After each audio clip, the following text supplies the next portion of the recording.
Buen día a todos los que están viendo este video. Vamos a continuar con el tema de tromboembolismo pulmonar. Vamos ahora a hablar lo que sería el diagnóstico. Esto lo vamos a dividir en tres partes. ¿Listo? La primera parte vamos a hablar sobre los factores predisponentes, manifestaciones clínicas, las escalas de probabilidad diagnóstica y los paraclínicos básicos utilizados al diagnóstico. En la segunda parte vamos a hablar sobre las imágenes como tal del tromboembolismo pulmonar y en la última parte vamos a hacer una integración de las dos partes y vamos a mirar lo que serían los algoritmos diagnósticos. Bien, esta tabla es tomada de la Sociedad Argentina de Cardiología de la Guía de Tromboembolismo Pulmonar, en la cual nos habla sobre los factores predisponentes del tromboembolismo pulmonar. La divide en fuertes, medianos y bajos.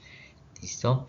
Entonces, llama la atención el odds ratio. Para los que no sepan, un odds ratio es una variable de asociación entre un evento o enfermedad, en este caso el tromboembolismo pulmonar, y un factor de exposición, en este caso las variables que están ahí plasmadas. Entonces, el odds ratio, para quienes no saben, nos habla de cuáles son los factores de riesgo importantes y la fuerza que tienen en el desarrollo de la enfermedad, teniendo como punto de referencia el número 1, es decir, que entre más cerca esté del 1, menos probable o menos predisposición tiene la variable en desarrollar la enfermedad. Y entre más alejado, entre más grande esté esta variable, va a ser un factor de riesgo más alto. Y si está entre 0 y 1, entre más cerca estén al 0, va a ser un factor protector, no de riesgo. Eso lo vamos a profundizar en videos posteriores. Ahora, volviendo al tema, en este caso llama la atención que tiene un odds ratio de 10, que significa que los factores que están ahí tienen una incidencia muy alta, tienen una predisposición muy elevada a desarrollar un tromboembolismo pulmonar.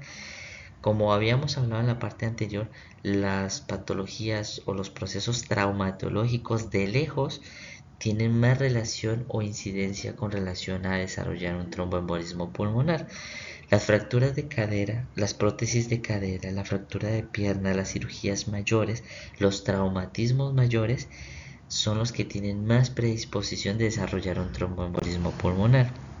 Entre los factores predisponentes moderados tenemos los parámetros que tienen un ratio entre 2 y 9, que significa que no son tan altos como el anterior, pero igualmente son significativos.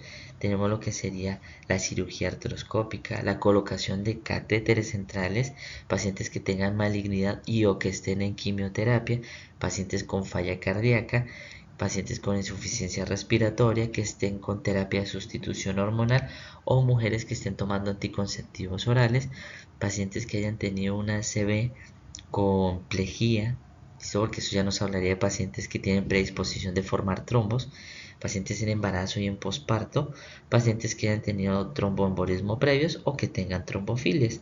Son factores que uno son importantes a tener en cuenta, pero a diferencia de los anteriores son un poco menos predisponentes para la enfermedad, pero igual es muy importante tenerlos en cuenta porque su predisposición igual es marcada.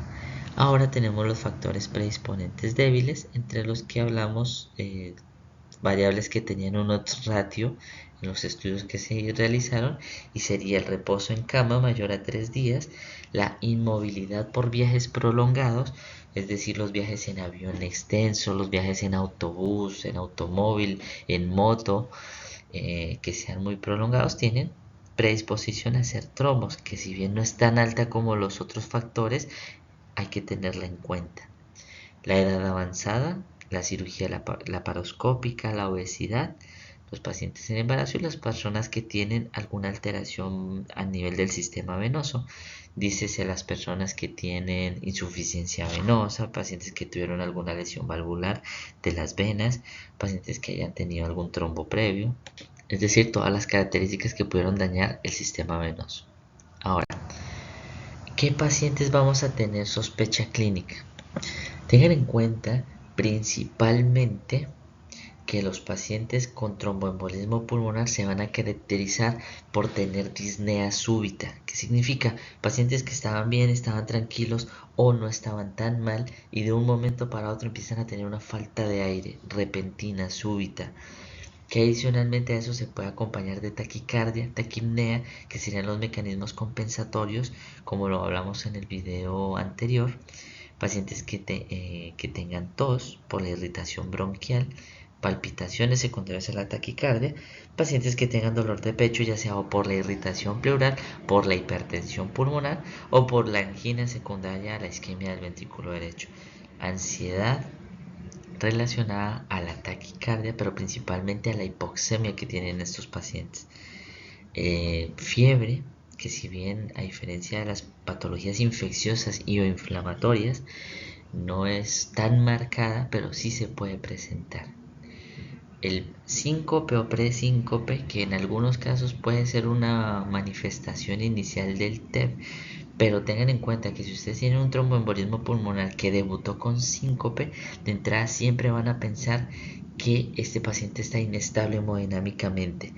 ¿Listo? ¿Por qué? Porque lo que nos habla es de que el compromiso en la circulación es tan grande que disminuyó la circulación del cerebro. Pacientes con hemoptisis, pacientes con dolor en punta de costado, pacientes hipotensos, porque la hipotensión nos va a hablar de shock, nos va a hablar de que pueda llegar a ser un TEP masivo o TEP mayor, depende de donde lo lean. Reflujo hepatoyugular positivo secundario a la sobrecarga del ventrículo derecho y signos de TBP. Ahora, ¿qué vamos a hacer con todos los pacientes que tienen sospecha clínica porque tienen estas características? Vamos a evaluar cuál es la probabilidad de que desarrollen o no un tromboembolismo pulmonar. Y para eso vamos a hablar de dos escalas. Listo, que ahí plasmé tanto la escala original como en su versión simplificada de la escala de Wells y la escala de Ginebra. Listo. Ahora, si se dan cuenta, esto es prácticamente repetir lo que hemos estado diciendo una y otra vez. Entonces, ¿qué pacientes tienen riesgo de tromboembolismo pulmonar? Podemos ver pacientes que tengan tromboembolismos previos, pacientes que tengan taquicardia, porque ese es el mecanismo compensador en el TEP, pacientes que tengan inmovilización o cirugía mayor a 4 semanas, pacientes que tengan hemoptisis, pacientes que tengan cáncer activo, pacientes que tengan signos de TBP y pacientes que tengan tromboembolismo pulmonar como su causa más probable. Dependiendo a los puntajes que den por las variables que tenga, vamos a hablar de la probabilidad, que puede ser de dos formas. Puede ser o baja, intermedia y alta probabilidad, o podemos interpretarlo también como un T probable y poco probable. Bien, entonces poniendo un ejemplo, supongamos que tenemos un paciente que tiene antecedentes de cáncer, tuvo un tromboembolismo pulmonar previo, está taquicárdico y el paciente está operado de una fractura de cadera y empezó con disnea súbita. Entonces, sumando todas las variables que mencioné anteriormente, por ejemplo, el TEP previo da 1.5 puntos, la frecuencia cardíaca da otro 1.5, es decir, ya llevaríamos 3, el hecho de que fue operado, otro punto, serían 4.5, y en este caso la otra variable le da un punto extra, que significa que tiene 5.5 puntos. Esto nos hablaría de que tenemos un T probable, si lo vemos desde la parte visto del probable, poco probable, o podríamos tener un T de probabilidad intermedia. Esto lo vamos a organizar, listo, en el video en el que hablemos de la integración, toda la parte diagnóstica, listo, pero lo que me interesa ahora es que sepan que existe esta escala y de más o menos cómo se puede aplicar con el ejemplo. Igual en el próximo video vamos a profundizar esto de una forma mucho más detallada. La otra escala es la escala de Ginebra, que si ustedes ven tiene unos ítems muy similares que el Wells, salvo que lo único que podríamos decir que diferencia significativamente sería la edad. ¿listo? Pero se interpreta y se usa de la misma forma. Ahora,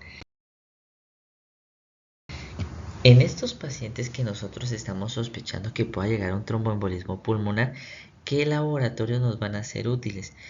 Principalmente los que vemos acá. ¿Listo? Destacando el estado ácido-base, porque como ustedes recuerdan, los pacientes que tienen un tromboembolismo pulmonar van a tener hipoxemia por la alteración en la perfusión, la alteración BQ, y van a tener hipocapnia. ¿Por qué? Por la taquipnea. ¿Listo? Entonces, cuando ustedes tengan un paciente con sospecha de tromboembolismo pulmonar y miran un estado ácido-base, va a tener hipoxemia e hipocapnia. O una alcalosis respiratoria, como lo quieran nombrar. ¿Listo? El dímero D es otra herramienta muy útil en el diagnóstico del tromboembolismo pulmonar.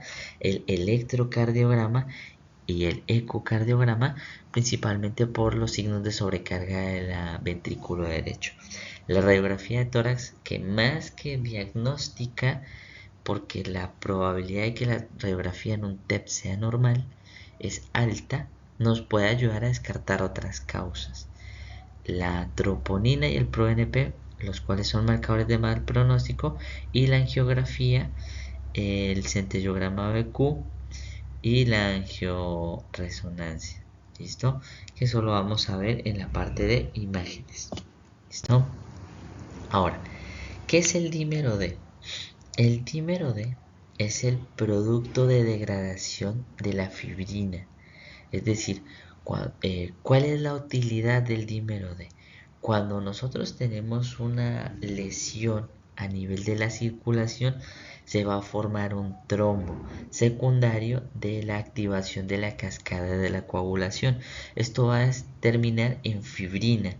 La presencia de fibrina es el resultado de la cascada de la coagulación, pero ese trombo no puede durar por siempre ahí. Ahí es cuando entra a actuar la plasmina, que va a fracturar o fragmentar la fibrina y va a separar pequeñas moléculas, que sería el dímero D. Teniendo en cuenta eso que acabo de decir, podemos decir de que el dímero D es un marcador directo de fibrinólisis activa, es decir, de que se está rompiendo un trombo, pero a su vez sería un marcador indirecto y útil de que tenemos una coagulación en curso. ¿Listo? Si ustedes tienen un dímero D positivo, significa que en alguna parte del cuerpo ustedes están teniendo algún trombo que se está fragmentando. ¿Listo?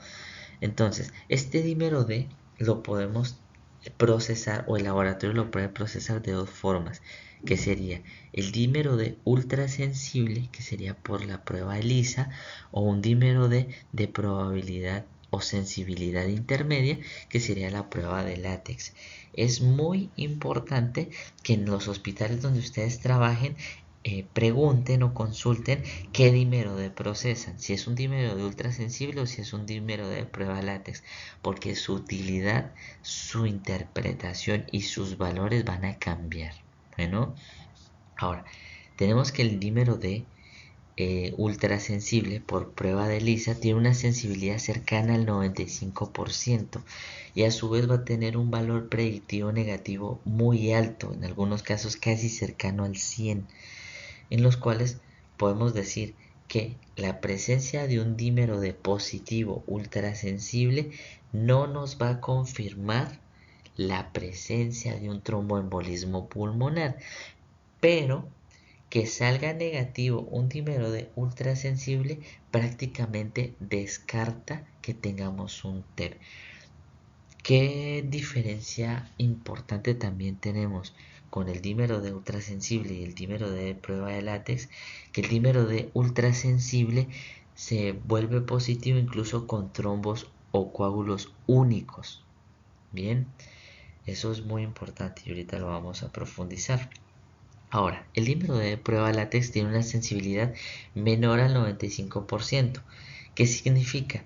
Que si que el valor predictivo negativo va a disminuir, por ende, nosotros podemos decir que el dímero D de prueba de látex solo va a tener utilidad importante en pacientes que tienen baja probabilidad de TEP.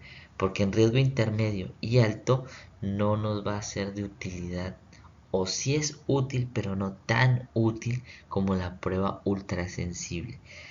En el caso de la ultrasensible les había dicho que este se puede positivizar o puede ser sensible a un trombo único.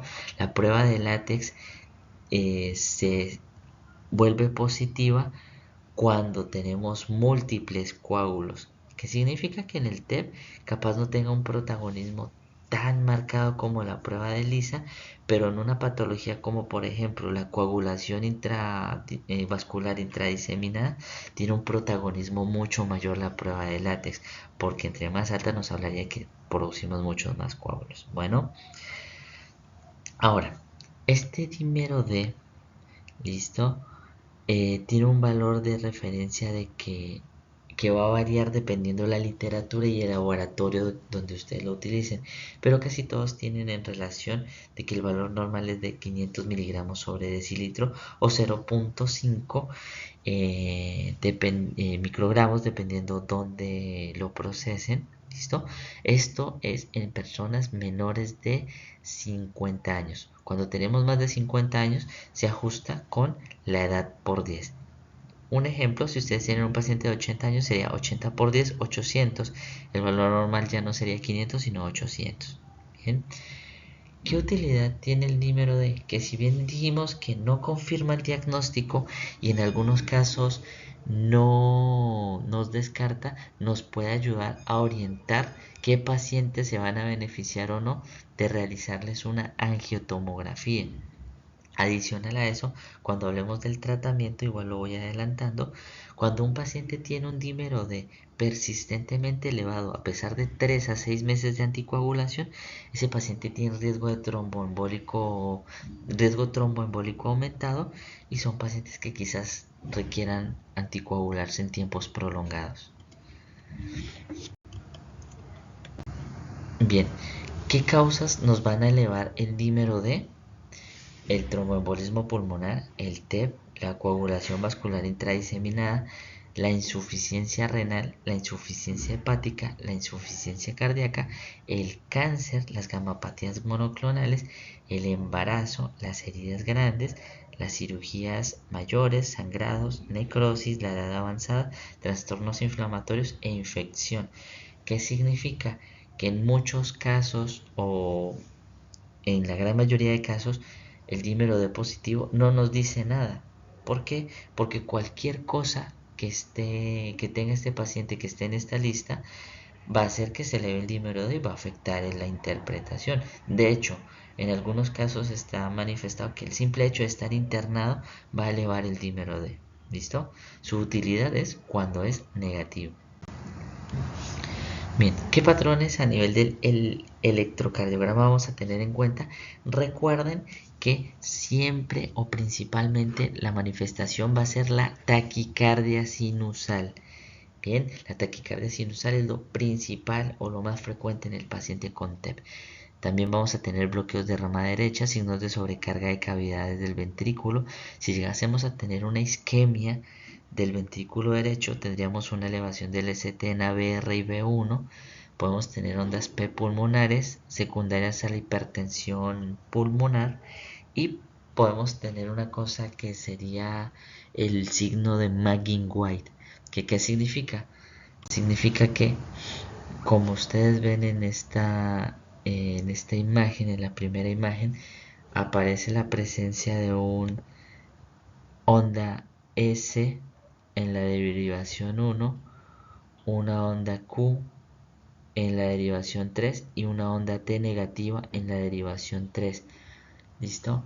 El patrón de Maggin-White no es exclusivo del TEP.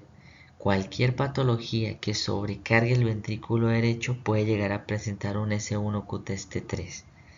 Bien, pero nos puede ayudar como a sumarlo en los otros factores, en las otras manifestaciones clínicas para aumentar la probabilidad de que pueda llegarse a ser un TEP. Tenemos también la taquicardia sinusal, que sería el segundo electrocardiograma. Tenemos un paciente que tiene un electro o un trazado normal, pero está taquicárdico. En esta otra podemos ver un bloqueo de rama derecha con el patrón RSR', que serían como las principales manifestaciones en los pacientes con TEP. Bien, ahora el ProBNP y la troponina, como habíamos visto en el video anterior, eh, cuando tenemos dilatación de las paredes del ventrículo se va a estimular el ProBNP, y esto de lo que nos habla es de que hay una sobrecarga muy marcada del ventrículo y hay más riesgo de colapso. Entonces el ProNP es un marcador de mal pronóstico. La troponina lo es también porque, como les había dicho en el video anterior, cuando hay disminución del ventrículo izquierdo y taquicardia, disminuye la perfusión en diástole de las coronarias, lo que va a generar injuria cardíaca y elevación de la troponina. Por ende, estos dos son marcadores de mal pronóstico. Bien, hasta aquí, para no hacer tan largo el video, porque llevamos 20 minutos, vamos a dejar en lo que serían las manifestaciones clínicas, los laboratorios básicos.